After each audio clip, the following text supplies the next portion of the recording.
Okay, welcome back to another episode of She's in the Way. We are back and we're going to dive into body positivity versus health reality. So this is what I was watching this debate on. Have you watched Jubilee before? No? No. I'm sure you've seen like reels of it online. It's like one person is seated in the center, and then there's just like a circle of people around them, and they run up to the chair to sit in the chair and then debate them on a certain topic. No? Oh yes, I know that. I do Yeah. know it. I haven't really watched it though.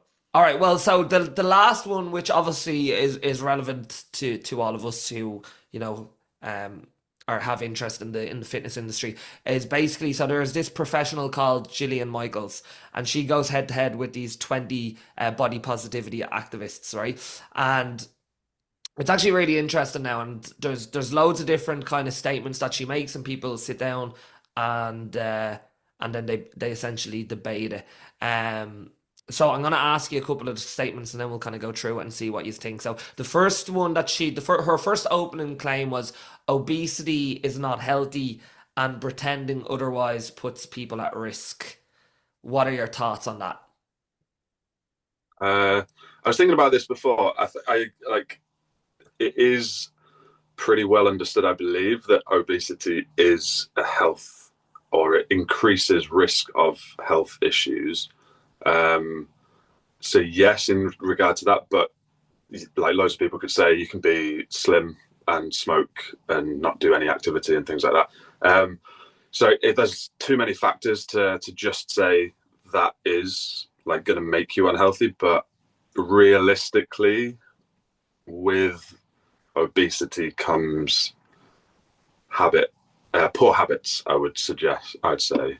So yeah, I kind of agree. I believe in that statement. Jer? Well, like as someone who was morbidly obese, like I Mm. was 23 and a half stone, 150 kilos. Yeah. I can tell you right now that of course it's unhealthy. There's so many negative impacts on your life that come from it. As Rob said, like John, you can have people who are carrying no weight that are just as unhealthy, if not more unhealthy, but it's different. Yeah. You know, they're different complications. Like carrying weight in certain areas affects how you breathe at nighttime when you're sleeping. You know, Yeah. how you move. Like someone might have respiratory issues because they smoke a load of cigarettes going up and down the stairs. Yeah. Someone else that's carrying 10 stone more than they need to, they're going to be impacting their lungs getting around the place. Yeah. Like I'm still like when I got to my lightest, I had an eating disorder and I was very fucking unhealthy then. Yeah. I'm about 20 25 to 30 kilos heavier than that point now. Yeah. I'm 100% healthier than that situation. Yeah. I So still would like to lose some bit of weight, body fat, not yeah. exactly weight, because it will benefit my life long term. Yeah, yeah. There was an interesting point Rob made there, and you kind of just touched on it as well. Is like you can be skinny and unhealthy as well, which is 100% correct. But the claim is obesity is not healthy.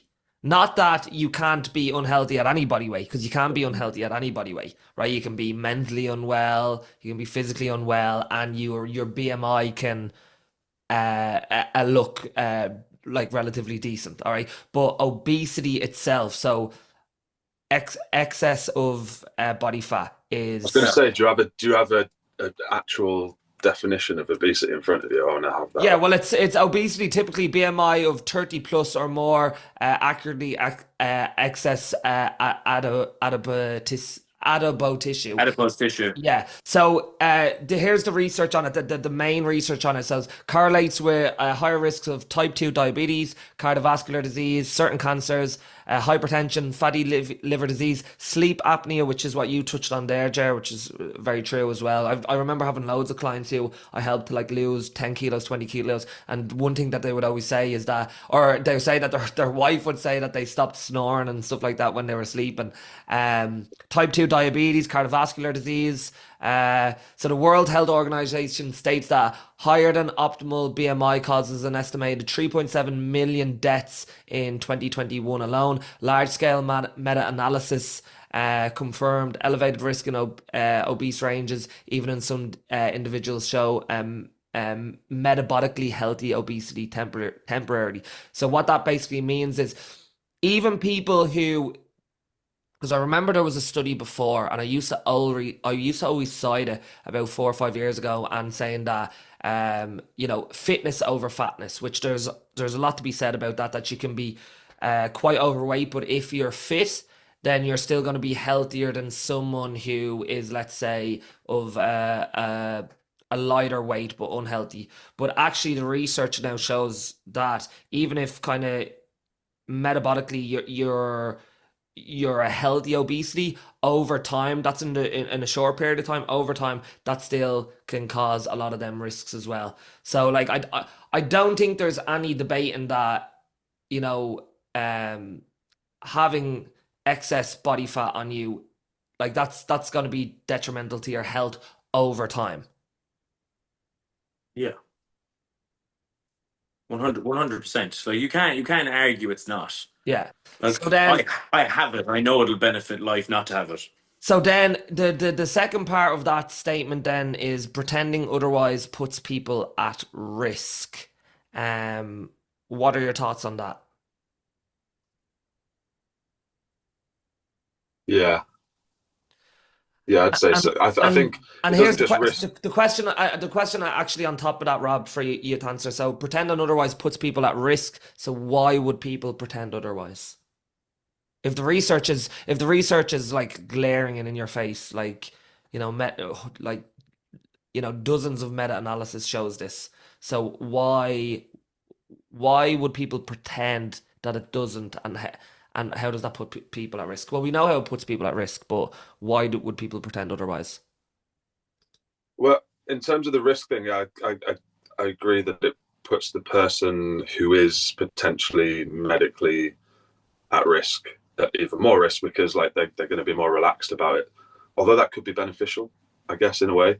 They're going to be more relaxed about it and just accept it and just keep the habits as they are. I guess if they're more relaxed about it and they're more acceptant of themselves, that is kind of the starting point of a lot of progress, isn't it? Acceptance, and then just being like, okay, I'll work on these things to benefit myself long term. So there could be a benefit to it, but if there's the kind of, I'm going to use the word softness around it, and like saying, oh, it's a good thing that you're obese, then other people Mm. around are going to think, oh, that person's sexy, that person's healthy because they're obese, therefore it's okay for me to be obese, and then they'll increase that risk of their, like, yeah, it's not just the person itself. It's kind of like passive smoking, I guess, in a way. Mm. um and kind of like with the skinny movement as well, just of that's coming back in, isn't it? Or has been back in for a little while.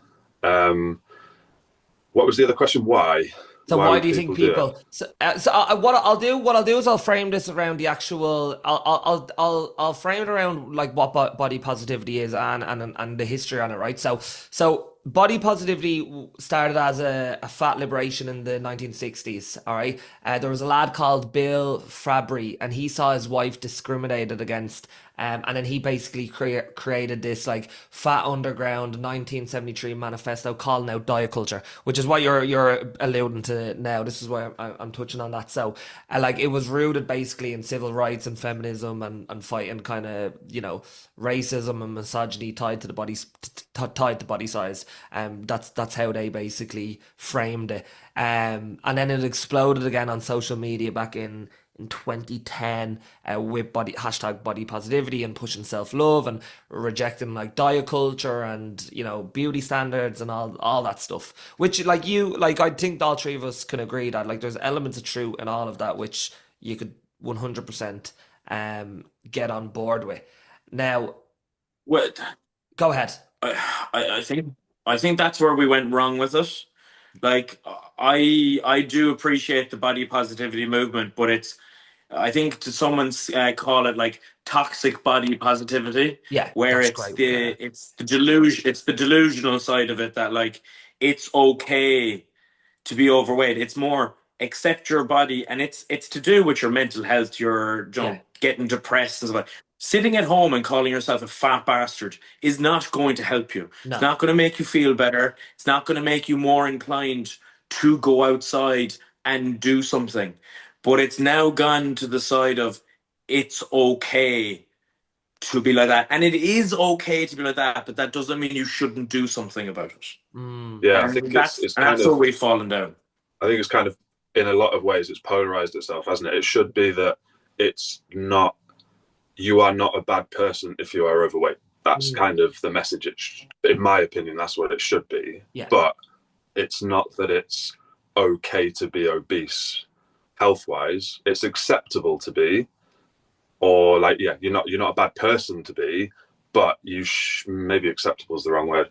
Yeah, you shouldn't be like that. Shouldn't be what you're aiming for. But I also think it's kind of gone the other way in that it's skinny shaming as well a lot of the time, which then Yeah, is well, what's popular on social media. that's a great point, right? Because I obviously did like a deep dive into this a couple of years ago and made a video on it because I was pointing out the amount of influencers in the like the newer body positivity, the TikTok generation one, and all the brands that were kind of like really pushing the plus size models and stuff like that, which like I don't have any issue against that or anything like that either. But what I was pointing out was, right, there was these kind of fat positivity influencers, and a lot of them were dying from obese related issues. So there was this girl called Brittany Sauer from TikTok. She died at 28, and she promoted body positivity, but she obviously struggled with binge eating, and she did this because I watched this YouTube documentary on it, and by the end of the movement, she decided that she wanted to kind of improve her healthy eating behaviors and her nutrition and her diet, but she ended up dying from diabetes essentially at only 28. There was another girl called Jamie Lopez. She did a reality TV and she was a plus size salon owner. She died at 37 due to kind of heart complications. There was another girl called Taylor Lejeune Waffler 69 on TikTok. She died at 33 and she was like a high calorie food content creator, and that was also a heart attack. And there was another girl, Kat Pazé. She died at 42. Again, same thing, heart attack. And a lot of these like these people who were pushed at the forefront of the body positivity movement, a lot of them by the end of it decided that actually I don't want to be part of this movement anymore. I want to try and lose weight. And a lot of them were shamed in the movement for trying to lose weight or eat a little bit healthier and stuff like that. So it became a thing where it's like, this kind of we are all bonded together by this community of, it's not just okay to be of a bigger body weight or in a bigger body. Like it's essentially a necessity. It's good for you. You should be. So it went from like just because you're overweight or obese doesn't mean that you don't have value as a person, to then you should be overweight or you should be obese. There's nothing wrong with it. It's a positive thing.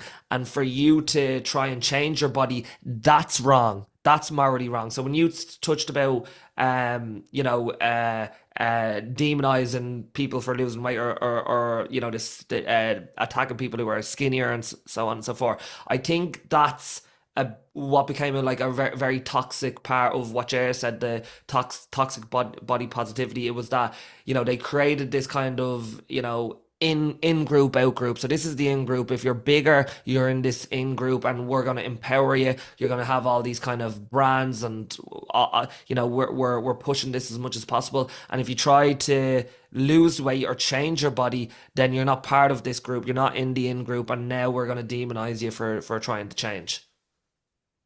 Isn't it mad how we live in a society where you're demonized for being unhealthy, you're demonized for trying to get healthy? Yeah.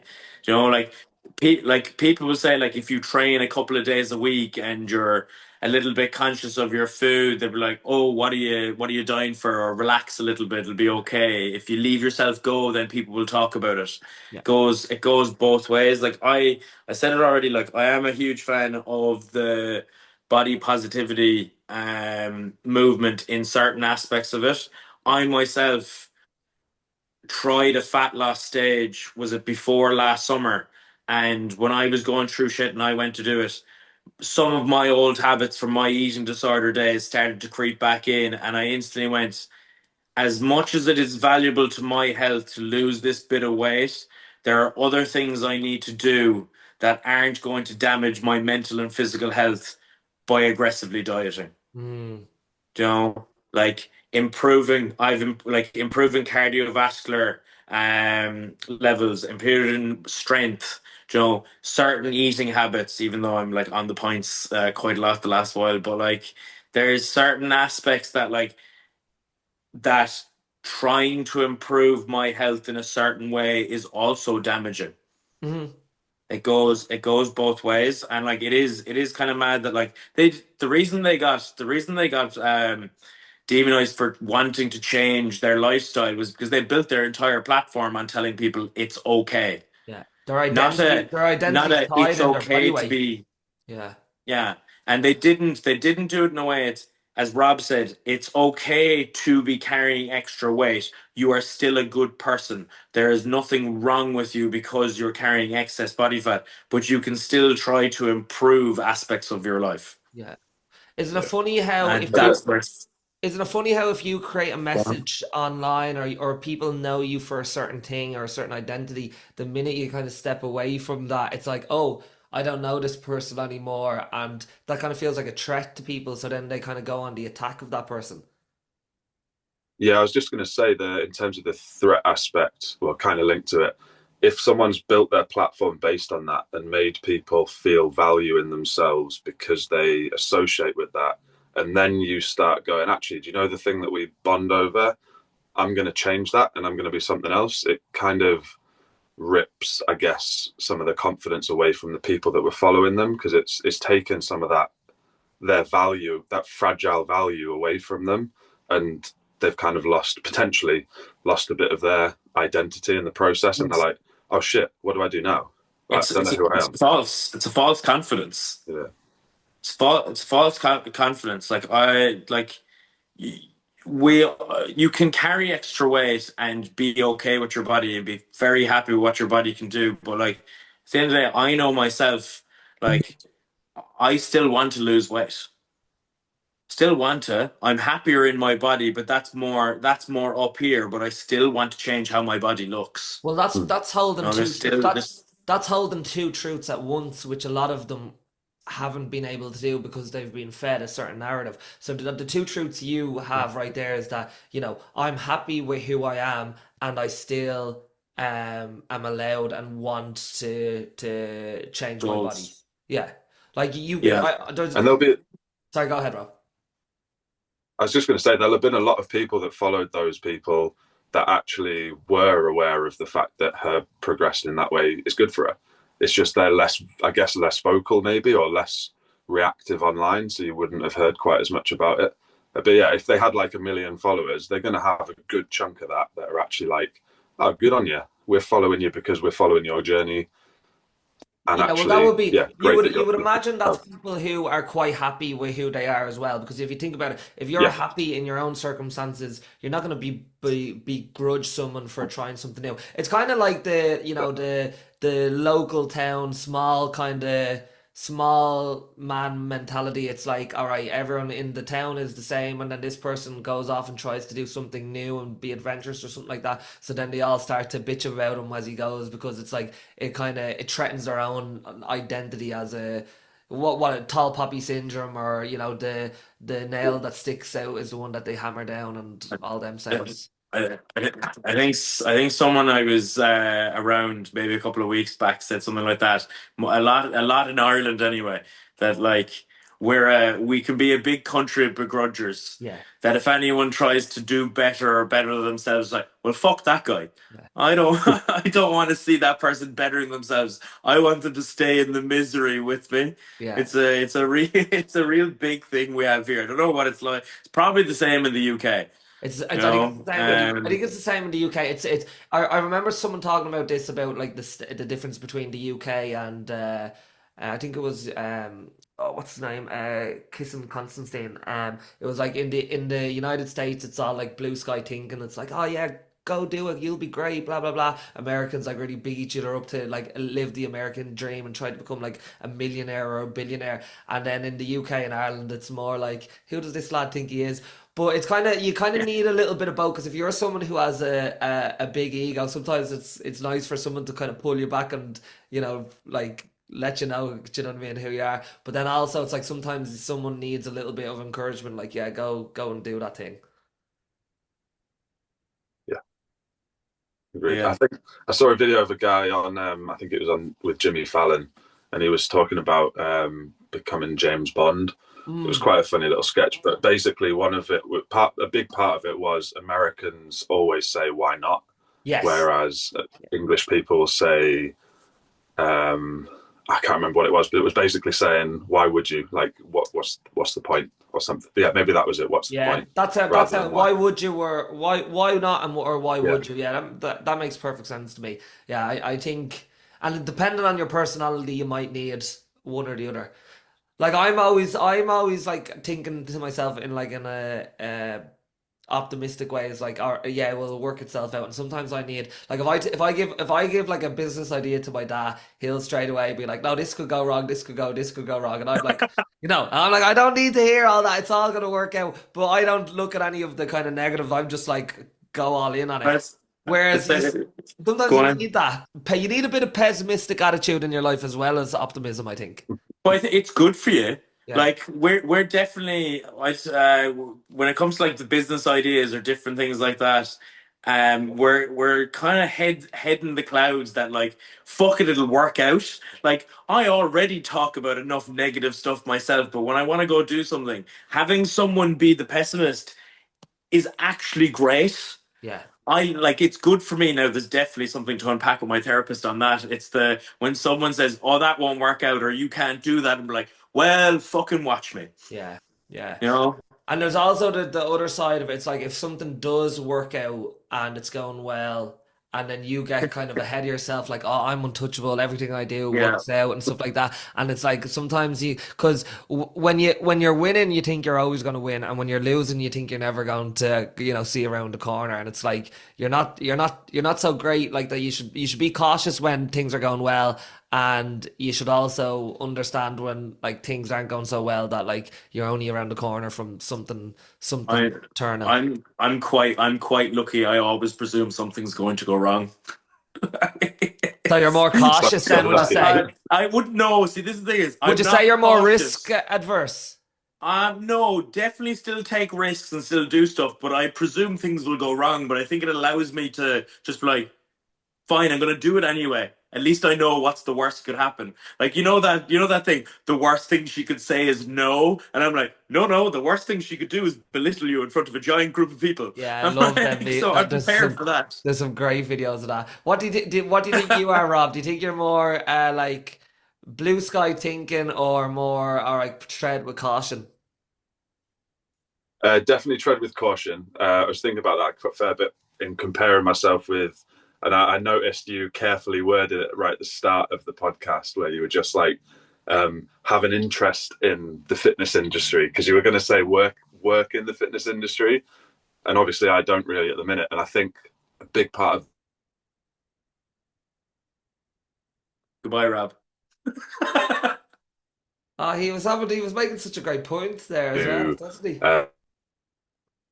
Fuck's sake. The too many we progress. Are you back? Are you back, Rob? I can hear you. Can you not hear me? Yeah, no, you froze just paused for a second there. But you were making a really good point. I don't know.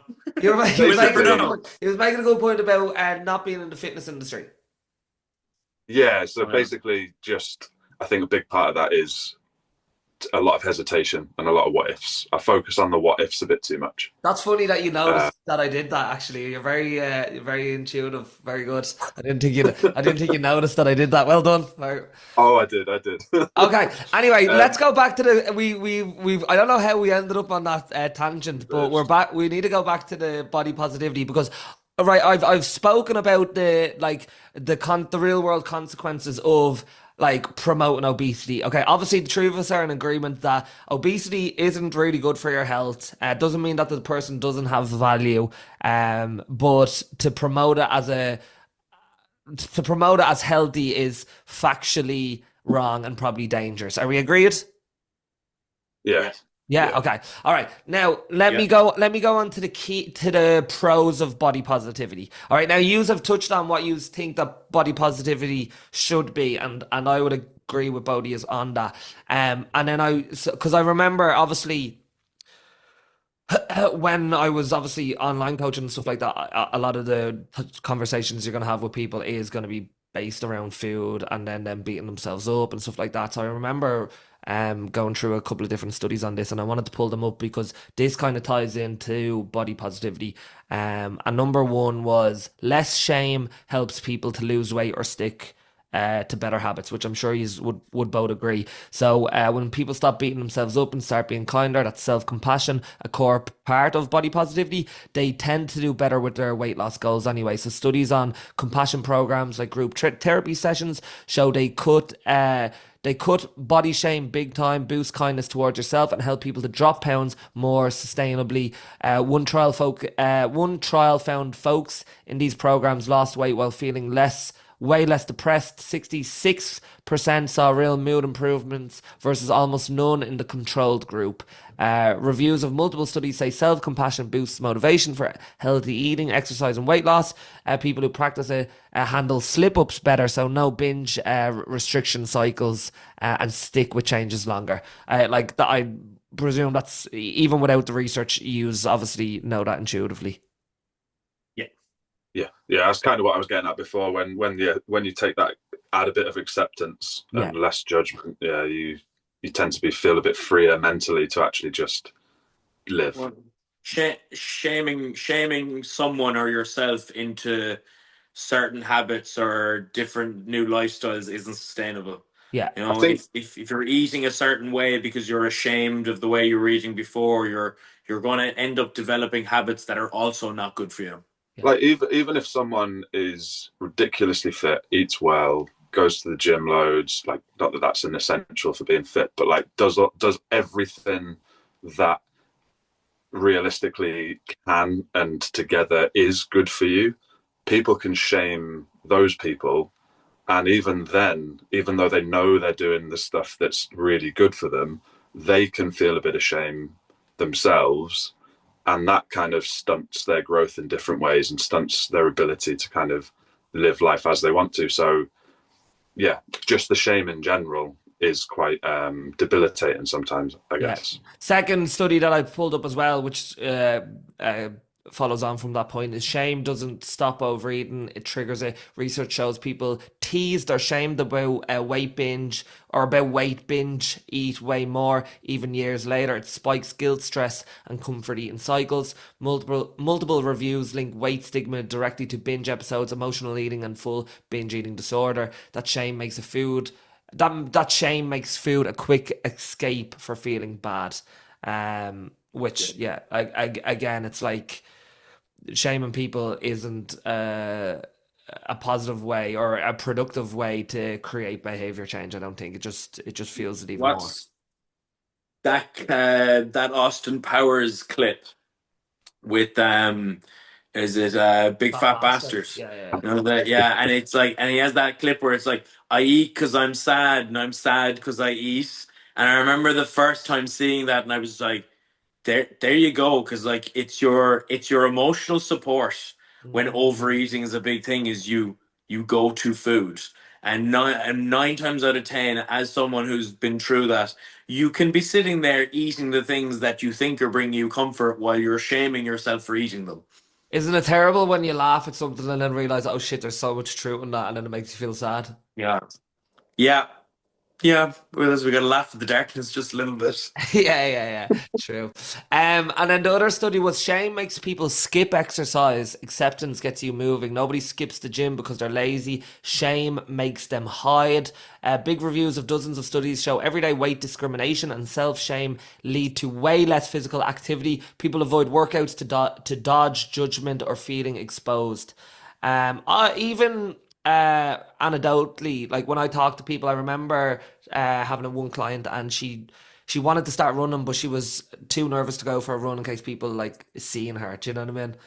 So I'd say that, like, if you think about it that way, it's like when you feel embarrassed or ashamed about how you look, you're less inclined to do things that people who are healthy and active do. Well, Matt, like we know from working with people that a lot of people don't go to the gym because they're they're they're worried about what people will say about them or what they'll think about with them when they see them at whatever level they're at. Like, I didn't run when I started running last year again. I didn't run in front of people until I did that 10K race. Mm.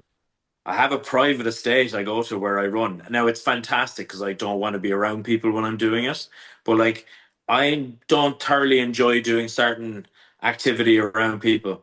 Like running, I think running with you was one of the first times I ran with someone else since I started last year. I Mm. went running with my brother on Saturday. Now I enjoyed that because he's home, he's visiting, and it was, we got to chat and stuff like that. But not too fucking keen on running in front of people. And like, I know one of the lads said it to me. He was like, "Well, the way you're running now at your size is fucking great." And I'm like, "Yeah, cool." But like, even the run we have in 6 weeks and stuff like that, being surrounded by that many people having to do a run, I'm going to have those little triggers that I'm going to have to work my way through. Yeah. I know that's coming. It's not something I haven't done before, but like, you can understand how people who haven't done that work on their headspace going into situations like that would very easily be like, do you know what? It's safer for me to stay under the blanket at home on the couch and avoid feeling any bit of shame that way. What is it that when you're running, what kind of shame are you trying to avoid? Well, mine is like, it's funny because like I played sports all my life and it was never a huge issue doing that, but just straight running, it's my head. Mm. Like, we perceive people are going to be thinking a certain thing about you, and you have to remind yourself, fuck them. Mm. Like, who cares? Like, if someone who's out there can run a 5K in, I don't know, let's say fucking 20 minutes, and they're judging you based on you running a 5K in 40, like, you're out there trying. They're an arsehole. So Yeah. is it more of a performance shame that you're kind of, Performance, yeah, okay. performance shame. Because like, I'm doing my running for Team Thick Thighs. Finishing this half marathon in 6.5 weeks is for all the bigger people who think they can't do it. Nice. That's my reason for doing it, and That's I it. still have That's to work through interesting that stuff. your shame is more centric around performance rather than appearance. Where I think most people who are of a bigger body would probably start with appearance, but I suppose you've probably done that work on yourself. But you still like, if like anything that you do in terms of fitness, whether it's strength or sport, you're good at it. So probably this is something that you're starting from the start. So you're probably more conscious of that. It's something I've never put this amount of time into. Mm. Like, even the fact that like I met Owen Feeney there on Monday night, and he was like, "I'm surprised you're still running," and I was like, "Well, I have the half marathon in May," and he was like, "Okay."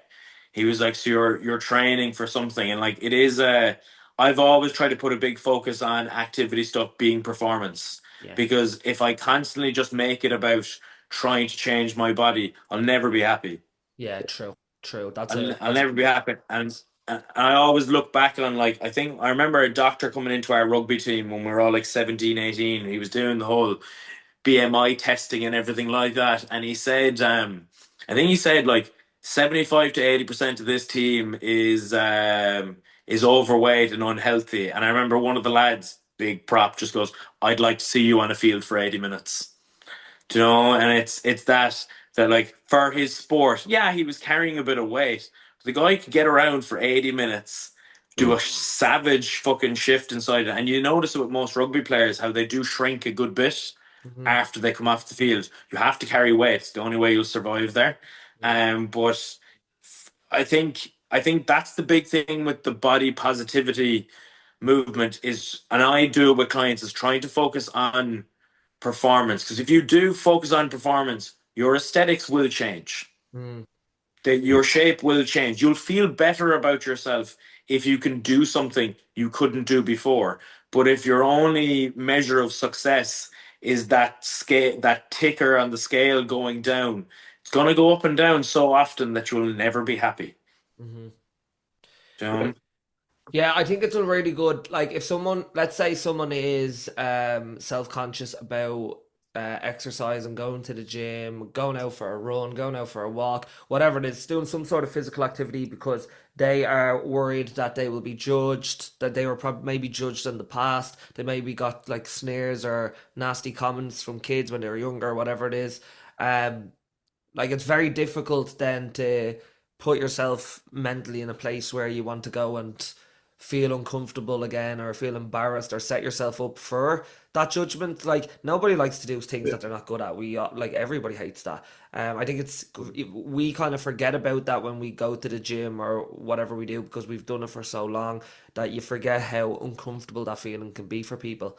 I suppose if you are doing some sort of a performance based goal where you've kind of really set yourself the task of, doing something that's difficult, then you have a conflict in your brain because you have, okay, I can go out for this walk now and feel be at risk of feeling embarrassed or feeling like people are looking at me, or I can not go on the walk and then 10 months go down and I'm supposed to do this race and I'm not prepared and now I look even worse at the start line because I'm not going to be able to finish it. Like, you can kind of use that in your advantage as well. Like you said, in terms of performance, it's like you're using that end goal, whether it's the half marathon or what, to kind of motivate you to go, even though you're going to feel uncomfortable in that race. But it's also going to prepare you to be like, all right, I'm going to go out today and do what I need to do because I have this thing in the future. I think that can maybe help some people when it comes to, all right, I Yeah. feel, because you're gonna feel uncomfortable regardless. Like, you're gonna feel until you go out and do it, you're gonna be like, oh, what if people judge me? What if people see me? And Mm. then you go out and do it, and then you're like, oh, that wasn't too bad. But you have to do it. And I think that's one of the things that I think the positivity movement. I don't know if it really did benefit. Hopefully, it did, but had the potential to really benefit with is you can still, even though you are obese, but you can still go for a walk in the park. You are obese, but and like rather than just allowing people to sit there feeling shame for being obese and having to just accept the bullying that they've gone through at school or at work or whatever, or the negative comments from family members, even if they're unintentional, like having that voice online to say, it's all right that you are, like, keep moving. That then helps people then go out to the park and do a walk and then Yeah. maybe go on those runs later Well, down the well, line, that's like that's you the said.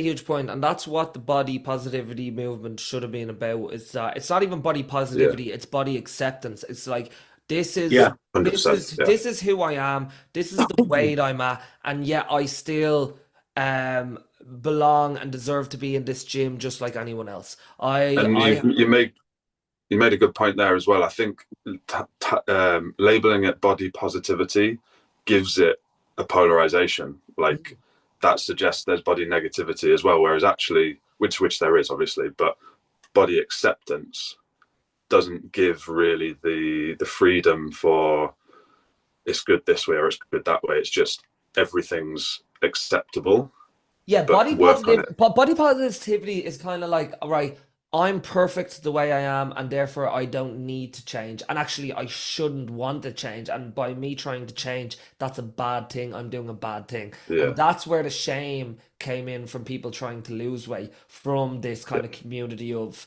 overweight activists and stuff like that. It's like, yes, you have value. Yes, regardless of what weight you're at, you have every right to exercise and train, and you shouldn't be judged and you shouldn't be shamed in a perfect world.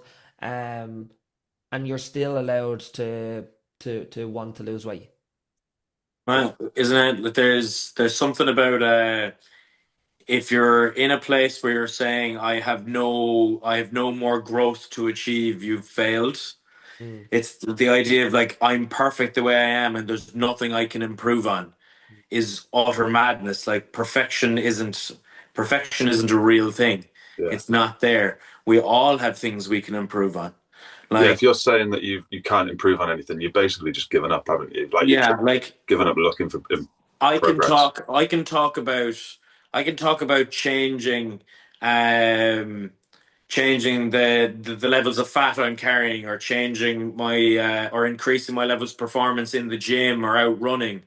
But if I decide that's the only thing that's going to help me, and not working on my mental health and the way I deal with things, I'm failing in that aspect. Yeah. There's like we shouldn't strive to stay just the same.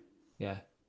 That shouldn't be a goal. It's okay to be where you are, but you should strive to try to change something. Do you know what I like? I like the dynamic of like, because they talk a lot about self-love, and I've often talked about self-respect when I talk about body positivity. So it's like self-love is like you love yourself no matter what. And like realistically, who fucking loves themselves every day? Like there's days when I'm like, oh, I'm a piece of shit. I shouldn't have drank last night. I shouldn't have texted that person. Oh no. Like you don't always Let's love talk yourself. about And that. Who did we text? we'll move on quickly. But you know what I mean? Like Quickly move on. your behavior doesn't deserve love all the time, but you deserve to respect yourself. And respecting yourself might look like, okay, I may not be where I want to be in terms of my body weight, but I still have to respect myself and respect my body. And respecting my body might mean going out for the walk. It might mean drinking a glass of water because my body deserves to be hydrated. My body deserves nutrients, so it deserves vegetables and fruit and protein. And self-respect also looks on the other side of that as like I'm allowed to have like some chocolate and not beat myself up. Like if you Yeah. respect yourself, you're not going to give yourself shit for having a burger or having pizza or having chocolate. Like you're not going to that's not someone you respect. You don't treat yourself like a piece of shit. But also respecting yourself also means being honest with yourself and having hard conversations with yourself and saying that, you know what, I'm not in a very good place health wise, and that I do need to move my body or exercise or lose 20 kilos because right now I'm not feeling great, and that's not respecting my body either. So it's like on both sides of it, like you're coming from a place of respect for yourself rather I than self-love. That's just not really realistic. If anything, it puts more pressure on yourself, because when you don't love yourself and someone tells you that you should love yourself, then you're like, well, what the fuck is wrong with me then? Well, it's what you said there. It's what you said about the difference between body positivity and body acceptance. And I think the reason why it started moving towards more toxic body positivity and staying that way is also from parts of the fitness industry or other people who believe they're the epitome of health, knocking you down to a level that it's safer for you to just be like, I'm perfect the way I am. I always look back at was it David Goggins on a Joe Rogan podcast where he's having a go at someone. I think it might have been some comedian. And he just starts calling him a fat bastard, and he just starts slating him on the thing. And I'm just like, well, this is also the reason why we have the other side of where people want to hide away from going to the likes of a gym where they're going to meet someone like you. Yeah, Do you that's know, a like skit. that? That's a skit now. You do know that. Like No. the other comedian. As soon as it came up, I was just like gone. Yeah, no, that's a I was like, skit. I can't It's stand your man. Goggins What's anyway. the comedian's name? It's he's gotten really famous. But yeah, the two of them were on, and he was like begging your man what's his name again? Uh Goggins. yeah, he was at Goggins. Goggins. Yeah, so he was saying, Goggins, I want you to rip me a new one, be as mean as you can, basically. Oh, But yeah, The only edits I've ever seen of it is just him ripping him online. yeah, And I've no. been like, well, I'm not watching this. I'm not watching this full episode. Hence why I never watched that Manosphere thing, because I saw a few clips and I was like, I can't Oh, put myself through watching this shit. you'd both need to watch it. You'll love it. It's good with Louis Theroux. Sure, we've kind of talked about all that anyway, but I think you would enjoy watching it, because Louis Theroux's hilarious. He's funny and he's goofy, you know. Yeah. he's just so blunt, isn't he? Like, Yeah, yeah, it's brilliant. And anyway, the last one that I wanted the last research study on the pros of body positivity is misdiagnosis in doctors. So studies show when docs focus only on weight, they blame symptoms on size and miss real issues like infections, heart problems, or cancer. Now you can also say that like obesity causes a lot of them things, but they spend less time, order fewer tests, and give less education. Patients can feel judged, or they skip appointments, avoid screenings, and delay care, leading to worse health outcomes. One review found higher weight folks get poorer treatment overall because of the weight bias. And I remember um, there was one case where someone who was overweight was diagnosed with oh no, they had something wrong with them. I can't remember what it is, so I'm just paraphrasing. But the doctor basically said, "Oh yeah, you're just overweight. You just need to lose some weight." And they obviously had something wrong with them, and they nearly died. And the doctor obviously lost their license, and the hospital was sued. But yeah, that's another thing is that you can kind of because people do have a weight bias as well. Um, Mm. things like that can end up happening. Yeah, and like the being obese may have triggered some form of cancer or whatever, but losing weight isn't going to get rid of cancer. Otherwise, No, we wouldn't exactly. have Yeah, we yeah, wouldn't have any exactly, issues with cancer. exactly. So yeah, that having a bit more of an open mindedness to exploring what might be wrong with the person rather than just going, "You're clearly fat, Yeah. lose some weight, you'll be all right." I'd Doesn't be work. setting up my cancer-free 12-week program. Oh my Oh, if God. only, if only. I But bet you there's one out there. I bet you like I'll clip that for social media. All right, and then the starting in last, April. yeah, the last. Actually, there is. Do you know the what are the two Greystones lads called? I hate them. Um, The who? Oh, the twin lads, those yeah, they Oh, tried to the basically. road. No, Logan Pauls. The No, Pauls. no, no, not them. No, not that No. famous. Um, no. I can't think of them. The happy pair. the Happy Pair, yeah. Happy pair, I yeah. remember they put out a video basically suggesting that they could cure cancer by like because obviously their whole stick is basically I think it's vegetarian or whatever it is, a vegan based diet. And they tried to basically claim that they could because they put out a research study that was obviously just anecdotal and tried to basically claim that you're getting cancer because you're not a vegan and Well, I find it funny, man. One of them was 100% stoned out of his tree doing a super value ad with strawberries. You could see it in his fucking face. I was like, I've been around the party scene myself. I know exactly what it looks like. anyway. So they're fucking yeah. Those lads are. I don't like that when like you're coming from a business angle to kind of fearmonger people by saying Yeah. that this causes this when it's just not true. Just it's multifactorial why cancer was caused. But anyway, that's another tangent anyway. So the last claim we'll go through is the body positivity movement oversimplifies disordered eating and trauma. Which when I was looking at the debate, I was like, yeah, that actually makes a lot of sense. So, disordered eating, whether it's anorexia, binge eating, restrictive patterns, often stems from trauma, so abuse, neglect, bullying, genetics, perfectionism, low self esteem, or feeling like your body betrayed you. It's not always just about hating your looks or societal's thin ideals. Body positivity pushes acceptance and fights shame, which is great for many. But when it frames everything as diet culture caused this, or just accept yourself, or just love yourself, it reduces a deep pain to simple mindset shifts. That might make people feel invalidated or even discouraged from therapy, meds, or structured recovery thoughts.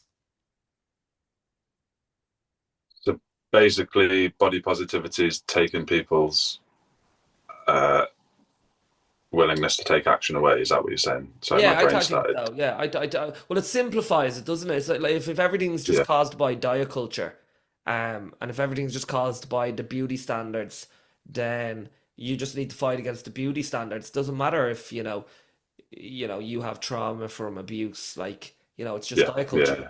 You know, Yeah, it, it's providing yourself another enemy, isn't it? Which then once when you're focusing on trying to fight that enemy, it takes energy away from other areas of your life that could actually be beneficial.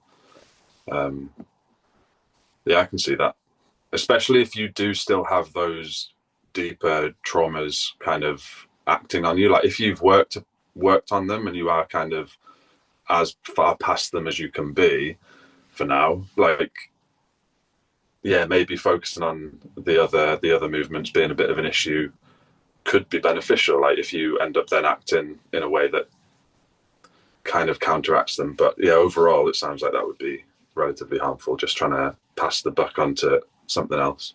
Yeah, I think there's a study that I used to always cite, which was like about fat as armor, and it's like girls who were sexually abused when they were younger have like a 50% more likelihood of becoming obese when they're older.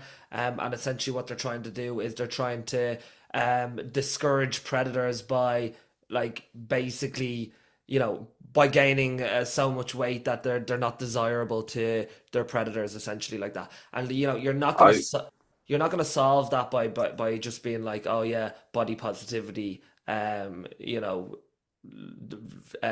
weight shame is terrible, and you should just accept yourself as you are. Like that's not gonna help you become a happier, more content, more at peace person, and yet you're going to be physically unhealthy, and mentally you're not really my accepting yourself like that isn't going to be the way forward.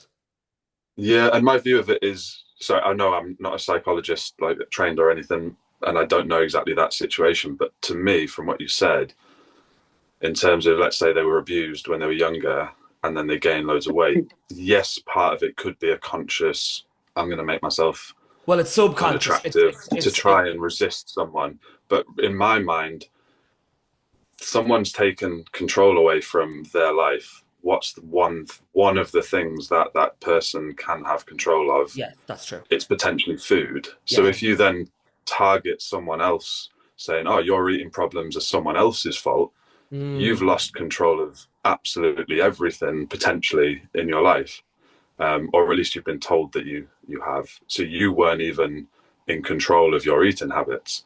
So like you might spiral even more. That's yeah. kind of where my mind went That's with that that's anyway. yeah, that's a great point. I 100% agree with that.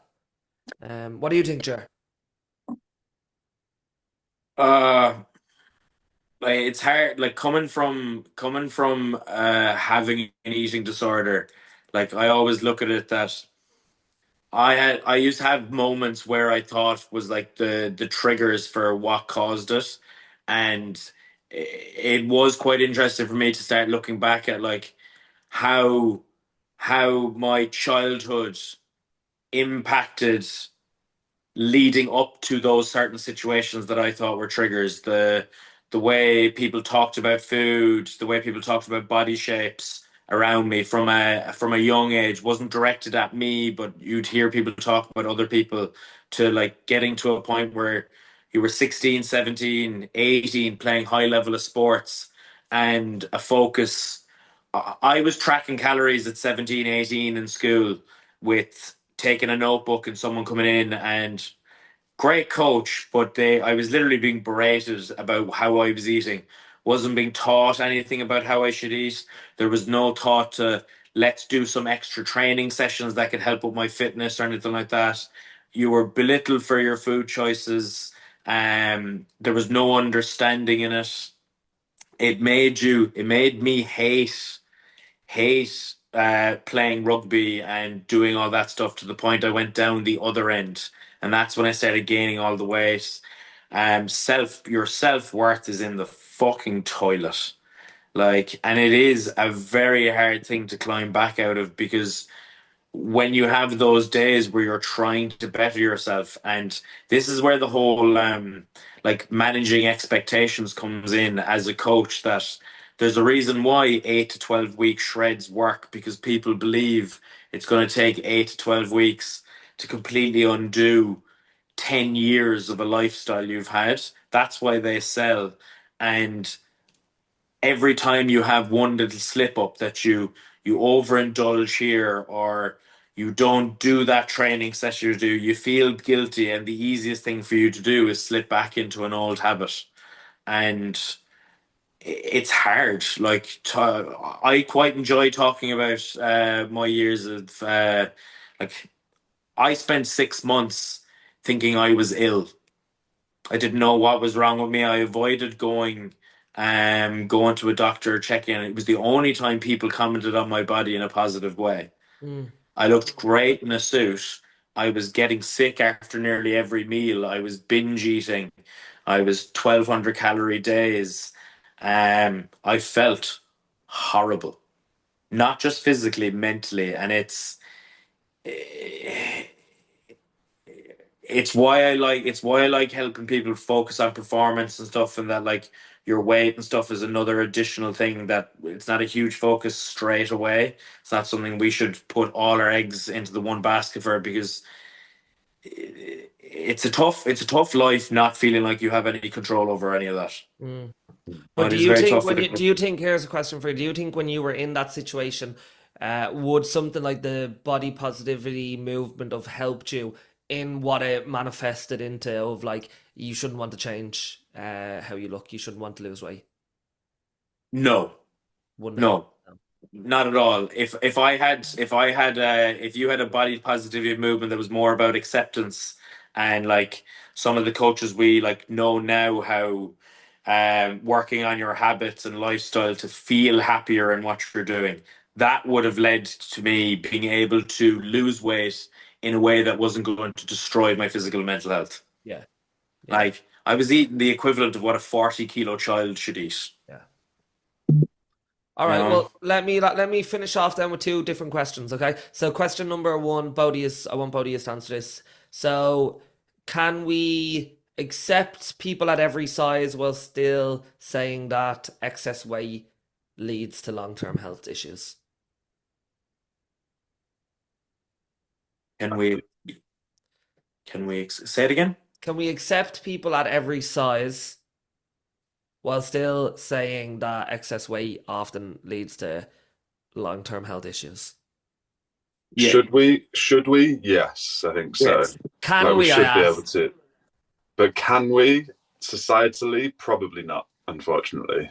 As an overall society, no, because we all have judgment on people we don't know.